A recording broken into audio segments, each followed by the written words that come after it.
Just make sure all my switches are set in the right position. The throttle is free and clear. Lights are on. X-ray Tango radio check.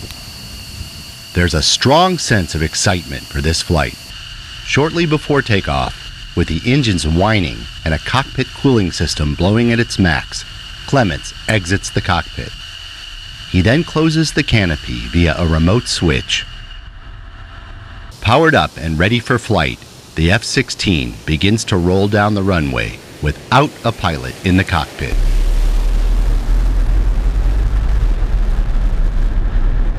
In a matter of seconds, the aircraft, with its burner lit, roars into the southern sky headed out over the Gulf of Mexico.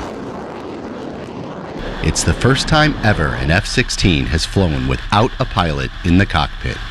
Meet Boeing's newest full-scale aerial target, the QF-16, a modified F-16 that will allow pilots the chance to train against and fire upon the most realistic enemy aircraft threats ever created. It was a little different to see it without anybody in it, but it was a great flight all the way around. A replication of current real-world situations and aircraft platforms that they can shoot as a target. Now we have a 9G capable, highly sustainable aerial target.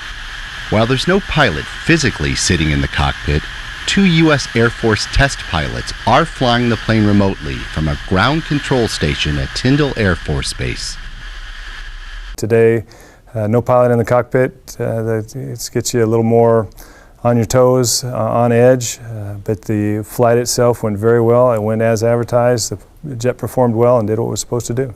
While in the air, the unmanned QF-16 reaches an altitude of 40,000 feet, a speed of Mach 1.47, and engages in aerial maneuvers such as a barrel roll while pulling more than 7 Gs.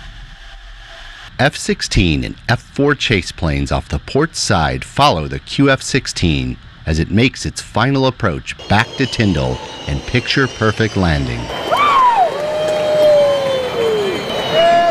Got the jet in the air, flew great, everything worked great, made a beautiful landing, probably one of the best landings I've ever seen, and stopped right on the center line. So no, it was a great mission.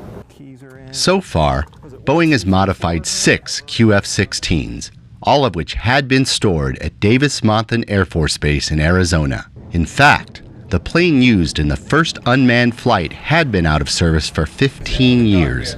Modifying the F-16s to fly remotely